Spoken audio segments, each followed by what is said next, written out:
Okay, the rational root theorem.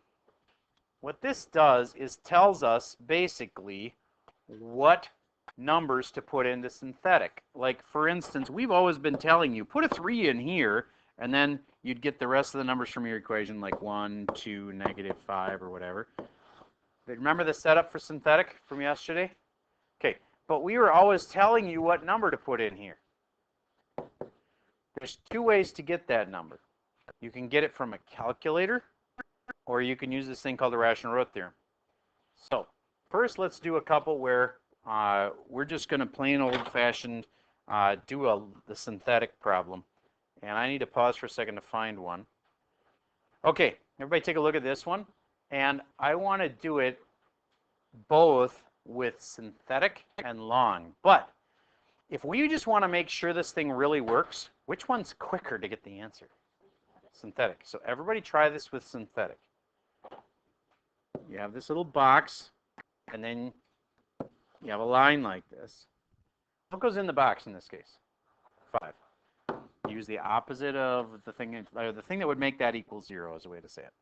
Okay, and then you stick in a 1, a -3, a -8, a -6, and a -20.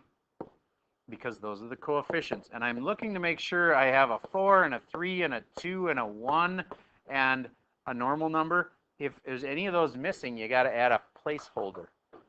Okay, but there was no places missing, so I'm good so far. So now, drop it like it's hot. Multiply, add, multiply. And why don't you keep going and see if this one works. Can anybody verify that it does work? Oh, several people. Good. And then if it does work, would you please tell me what the two big factors are then? This times this.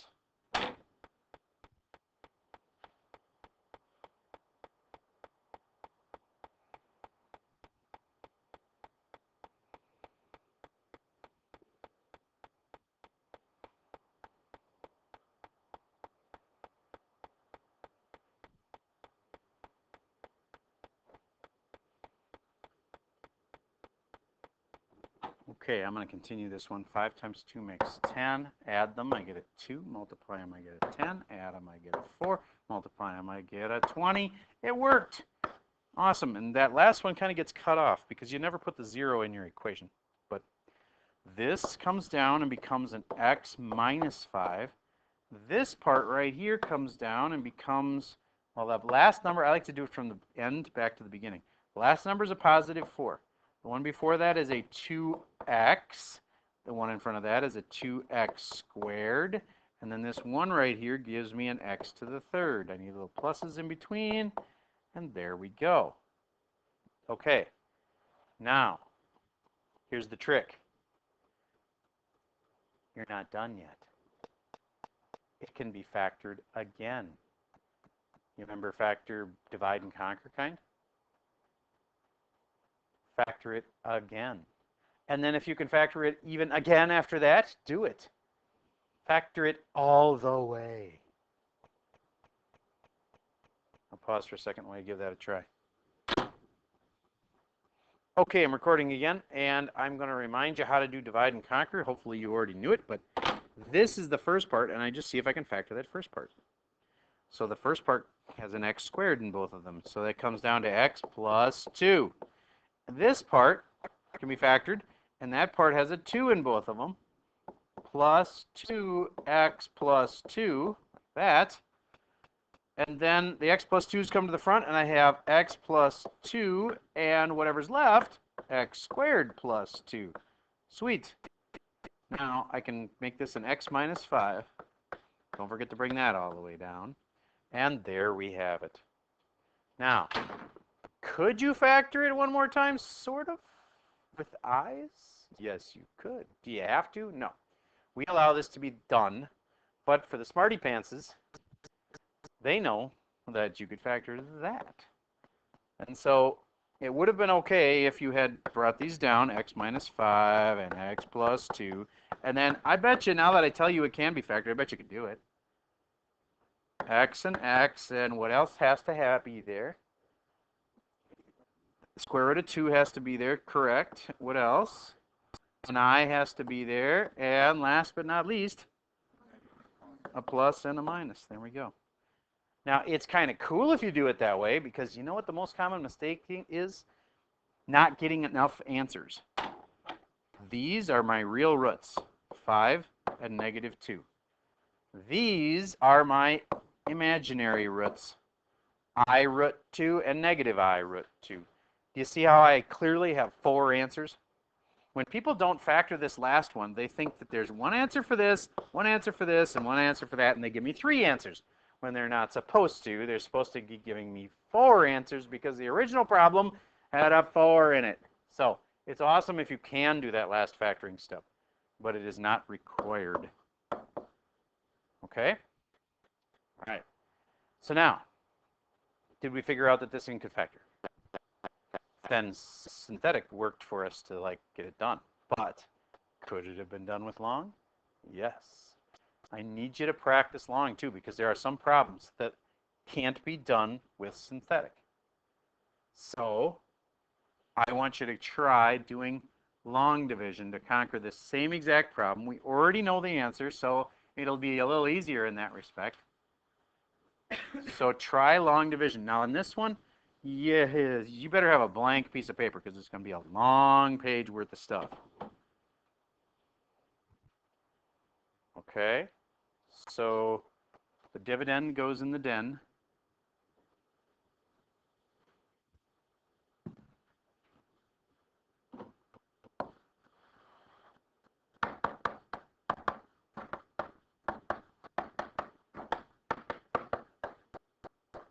And out in front, I have my x minus 5. Long division will work, and this will be a good practice for you to see if you really understood long division. Both of them are going to be key on the next test. I'm going to pause for a second while you try doing long on this thing. All right, so let's get this thing started. So Miss V, how did you start? What was the first thing you put on top? I put x to the third. And how did you know that was going to be the right thing?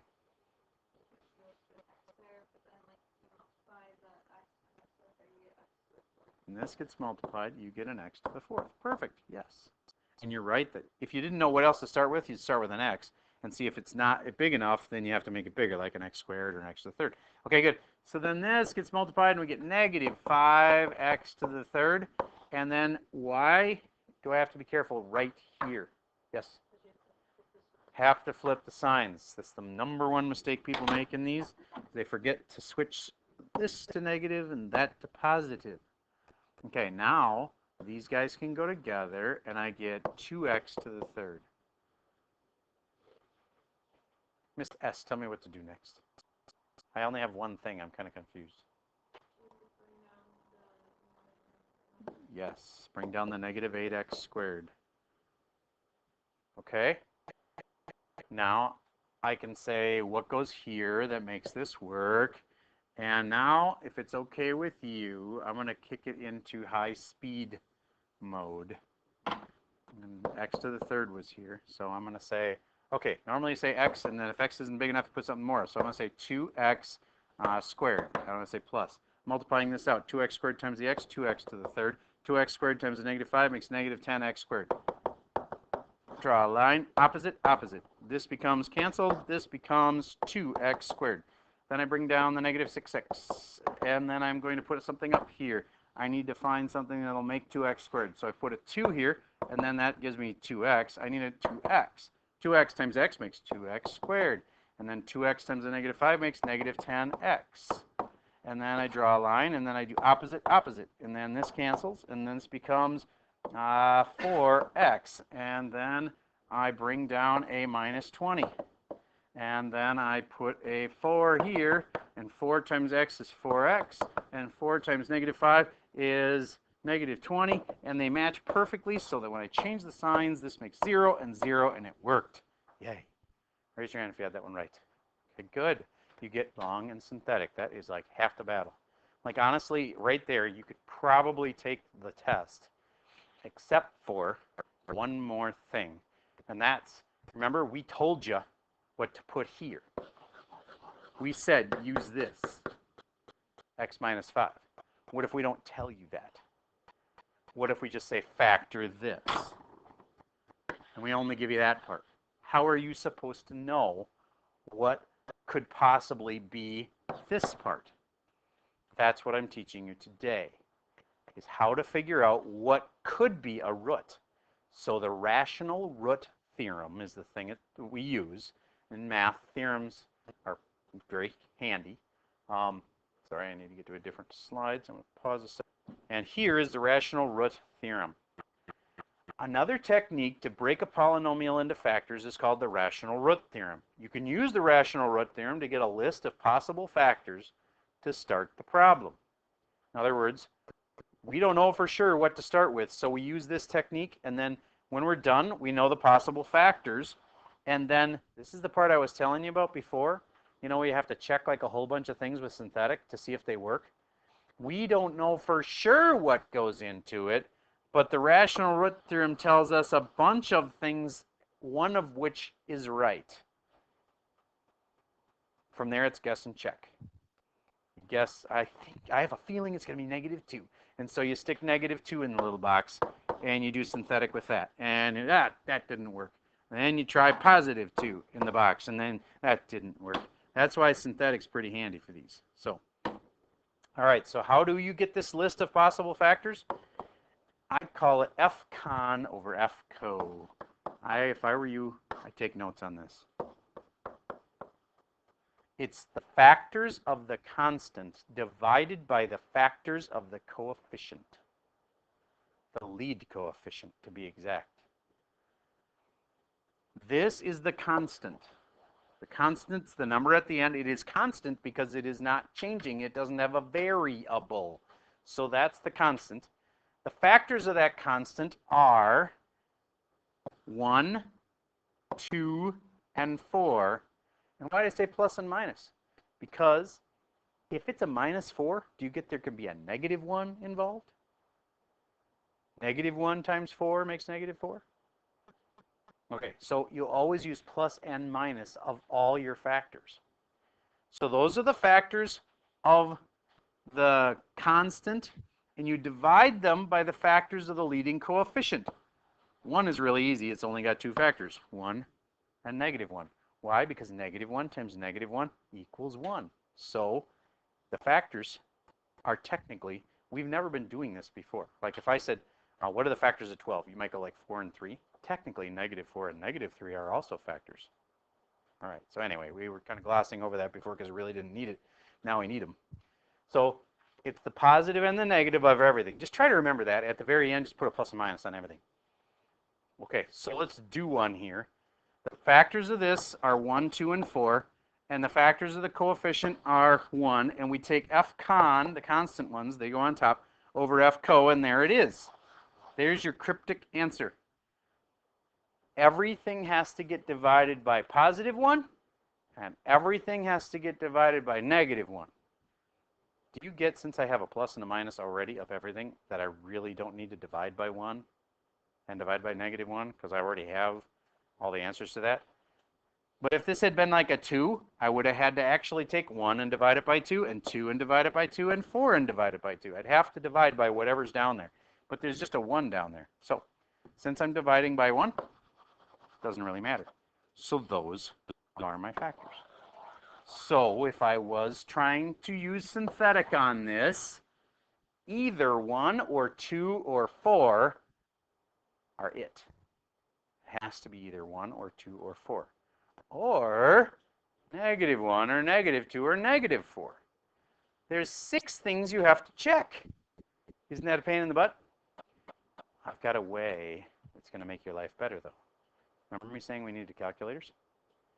Graph this equation, and now that you know the only choices are either 1, 2, or 4, or -1, -2, or -4, your calculator can tell you which one actually is it. Because if you graph it, and wherever it touches the x-axis, those are roots. Those are zeros. Those are factors. They're going to make factors anyway. All right, so I'm going to pause for a second and get the graph of this up on the screen. All right, can you look at this and tell me, was it 0 or was it 1? Was it -1? Was it 2? Was it -2? Was it 4? Yeah. Aha. You sure it wasn't -4?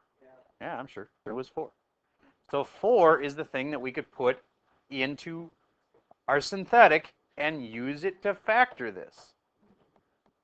So let's actually do that. So let's do this thing. We have a 4. We now know that 4 from both the rational root, which narrowed it down to just a few things, and then the calculator could verify which ones they were. Now you might be saying, I'm never going to do that rational root thing. I'm just going to use the calculator. But on the test, we reserve the right to ask you questions about the rational root, such as what are the possible roots based on the rational root theorem. So you got to know that f-con over f-co thing. I'll remind you how to do that again in a minute. But okay, so don't just think I'm just going to use the calculator. Although it is smart to use the calculator, it works.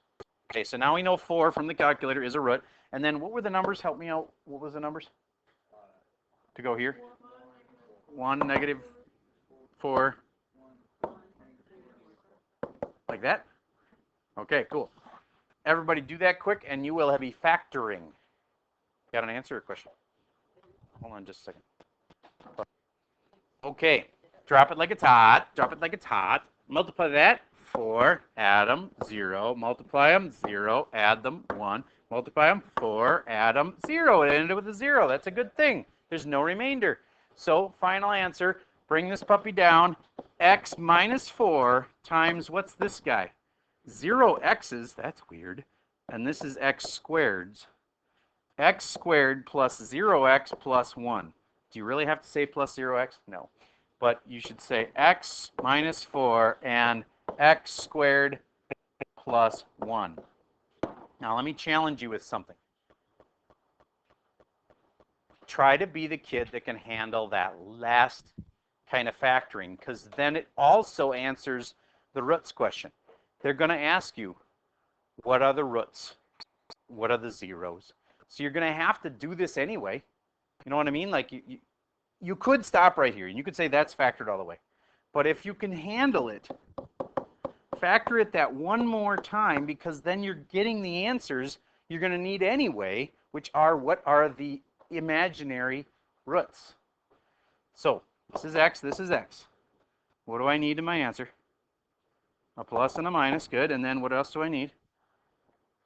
A square root of 1, which is what?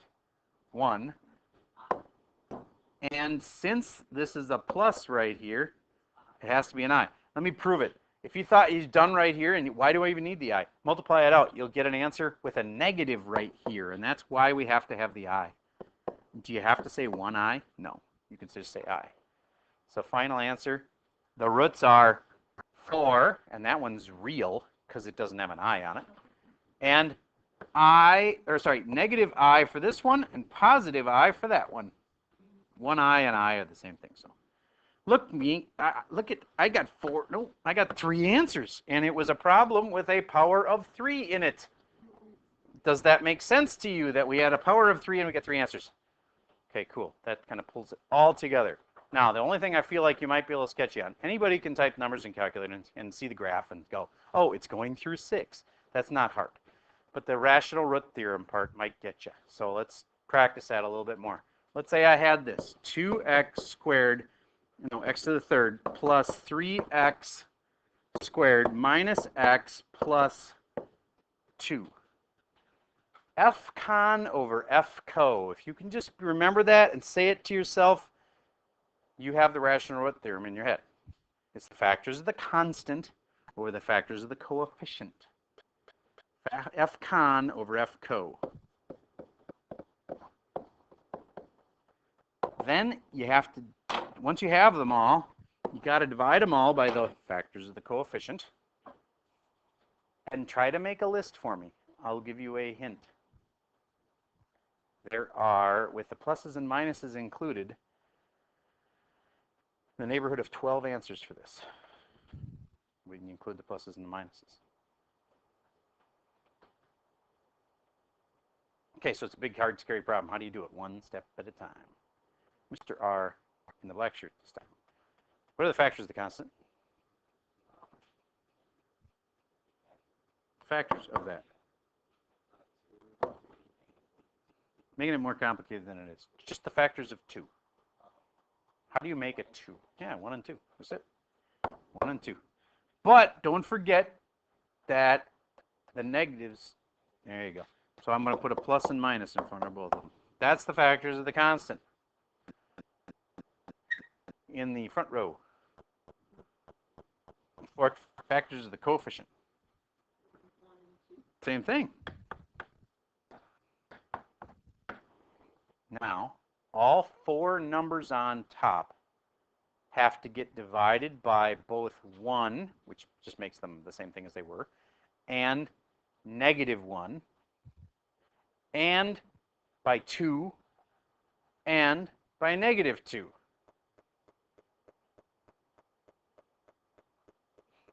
Here's my secret way of doing this. Don't use the pluses and minuses at all until you get to the very end. And at the very end, when you've got all your answers, slap a plus and a minus on everything. Get what I'm saying? We can do plus minus at the very end. So take 2 and 1 and divide them by 1 and divide them by 2, and you get a bunch of answers. And then those answers all have a plus and minus on them. See if we can do it. Let's do them one little piece at a time.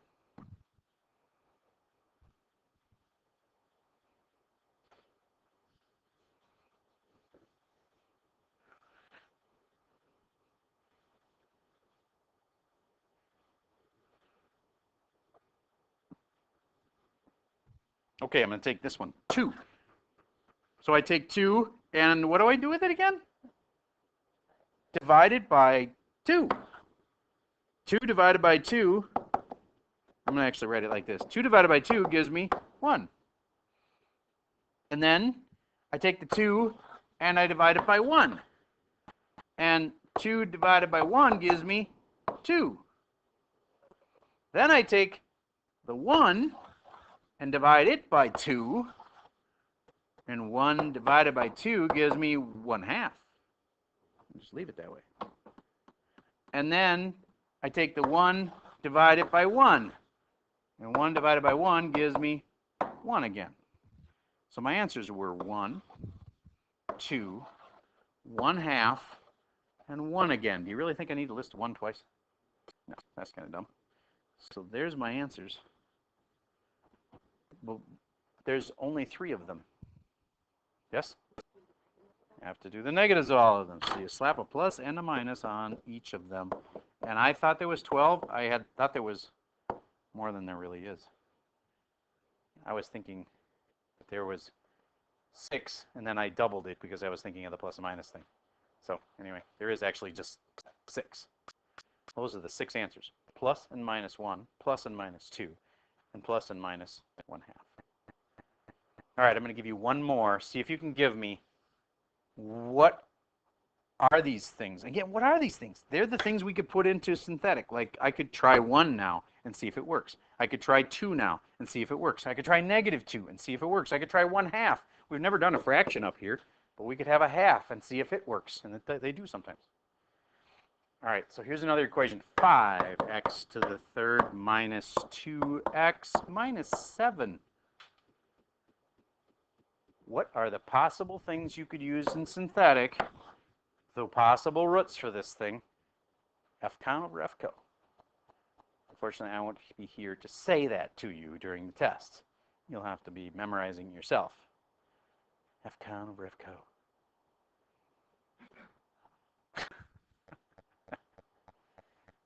All right. Factors of the constant, 7 and 1. Factors of the coefficient, 5 and 1. So, what's my big list?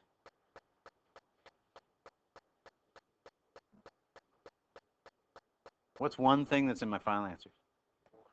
Yes, because 1 divided by 1 gives me 1. Okay, give me another thing on my big final list. 7, because 7 divided by the 1 gives me 7. Okay, give me another thing on my final list. Yes. 7/5, because 7 divided by the 5 gives me 7/5. And is there anything else? 1/5.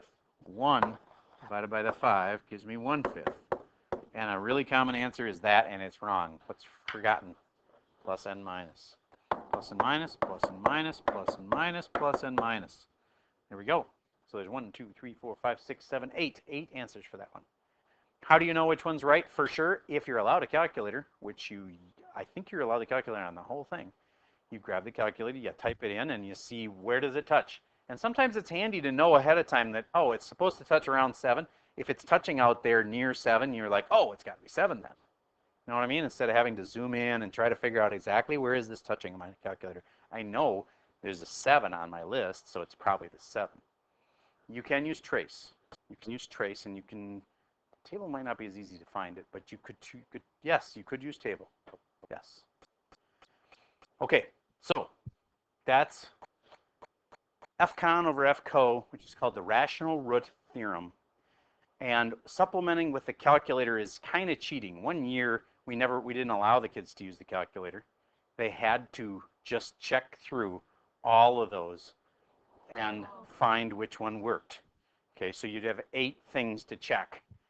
Okay, but we decided that in the real world now, you're probably going to grab a calculator if you're doing something like this. And so we'll let them use the calc. So anyway, it's just kind of a mix of allowing some technology without doing everything on the computer, because if you do that, pretty soon there are some dangers to that. You could make that argument. I'm going to have Google forever, right? But the problem is sometimes the problems aren't about like something Google can answer for you. You got to figure out what to do. And once you know what to do, then yeah, use Google to like, okay, now I know I need the derivative of this thing. You don't even know what a derivative is, but someday you will. But if you use your brain for figuring out what should I do to solve the problem, and then use Google to actually solve the problem, that's kind of the ultimate combo. But if you're trusting Google to do everything for you, it can't. All right. Okay, so your homework for tonight. I'm going to pause for a second while you pull this.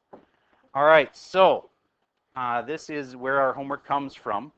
It says lesson 5. Just let me scroll up a little bit so you can see that. Lesson 5, rational root theorem and calculator work. So everybody find that and then open up the folder. You're going to pick the one called rational root theorem worksheet. Okay, right here. And I'm going to do download file, so for me it makes it bigger and easier to read. Okay, so there we go. And this at the top, that is not a problem. It is an example. It is showing you how you would do the rational root on that thing.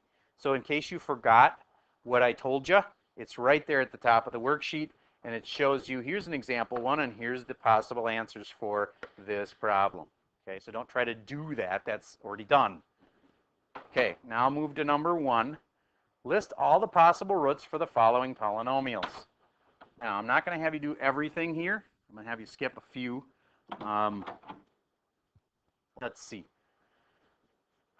Why don't we skip this one, part B, and I think at the beginning that's enough to skip, but we'll skip more later. Okay, so number 1A, if it's FCon over FCO, that's just my little shorthand way of doing it, factors of the constant over factors of the coefficient. The constant has 2 factors, 2 and 1, and the coefficient is, the lead coefficient is a 1. Do we really need to divide by 1? Dividing by 1 really doesn't do anything. So, there, 2 and 1. Wrong. Why is it wrong? Plus and minus, plus and minus. There we go. Okay, move on and do C and do D. I'll help you with C just a little bit because there's a lot of factors of 32. But the constant, factors of the constant go on top, right? Factors of the coefficient are super easy. It's just 1. So I'm, again, dividing by 1. Don't even need to do that. So really, it's just a big list of the factors of 32, like 2 and 16. What else goes into 32? 8 and 4, and you can find the rest of them. You can handle that. All right, so moving on. In section B, this, again, don't try to do this. This is a example problem. It says using RRT. What the heck is that? Rational root, what's the T? Theorem. Using the rational root theorem to start synthetic and long. See, it's showing how the kids in the old days had to test all of these things. Holy cow. Until they finally found one that worked. You see which one worked? This one worked. And all the other ones didn't. And nowadays, we're allowing you to do what? Yeah, you graph it, and whichever one of them touches, that's a real root. And so it must have touched it 4. Does that make sense? Okay. So here is the actual problem. That was an example problem. So on number 2 here, it says, using the possible roots from section A, find a solution that works for each of the following. Well, if it were me, I would grab my graphing calculator to find the solution that works. Okay. And although, wait a minute, we already did rational root for these, so we know that there's several options, but really? Do you need that? Really? Yeah, you just can graph it. If you graph it, and if you're having trouble seeing where is it touching, I'm having a hard time seeing where it's touching. We already did rational root for this one, x to the third plus x squared plus 2x plus 2. That was this one. And you remember how the roots were just 2 and 1, and positive and negative? So it's either positive or negative 1 or positive or negative 2. And how do you know which ones work? In the old days, you'd have to check all 4 of them, and maybe you get lucky and find it on the second one or whatever. But now, you'll just graph it. You graph it, find where it touches. And would somebody quick graph this? I bet somebody within 1 minute is going to be able to tell me the solution that works. Got it. Okay, that was faster than a minute. What was it? -1. So you're sure it's touching at -1? Yes. All right. Now, if you're really right, I should be able to do synthetic on this, right? To actually factor it. See, your calculator doesn't factor it for you. Calculator tells you what the root is, and you still have to factor it, so you still got to know synthetic or long. If you wanted to use long, you could. It'd be x plus 1 is what you'd use. But all right, so then I'm going to go 1, 1, 2, 2. Draw the line. Drop it like it's hot. Multiply. Add. Multiply. Add. Multiply.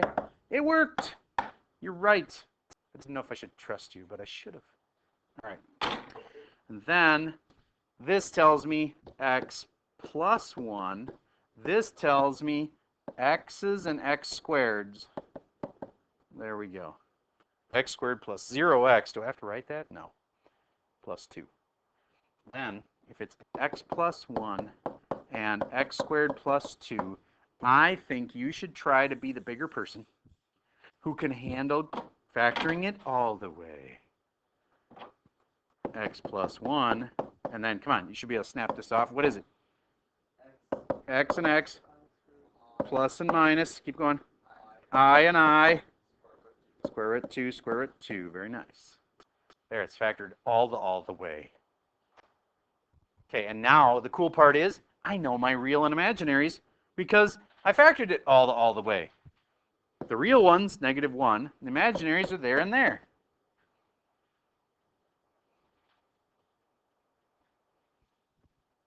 Okay, so I did 2A for you. Now you got to do B, C. We'll skip D. That's fine. Then, so skipping D, everybody. If you haven't already crossed off D, skip D. Then we're going to go up to this one. Clearing the ink here. And on problem number 3, state the real and imaginaries. And again, you can use a calculator to figure out what number to test with or to factor it with in synthetic. And if your calculator tells you to use an 8, use an 8. And do your synthetic and find your real and imaginaries. This should be a pretty easy section. Let's skip D again. Oh wait, there is no D. Fine, we'll skip B as in boy on that one. You may skip B as in boy on that one. And then, that was again a gigantic example problem. And number 4 is your last one, and it is a good, challenging final problem, and I want to leave it there. But we're not going to do, there's a couple more. Oh my goodness, holy cow, it just keeps going. Stop this! Okay, let me see. Where were we here? We're going to do this one for sure, number 4, the beginning one. Let me look at this next one. I want you to do one with placeholders. That does not have placeholders, so you may skip part B there. No placeholders on C either. There we go. This one's weird. Do D. Do D. I said duty. And this one is also weird, but I think we can skip E also. But do this one. Do D.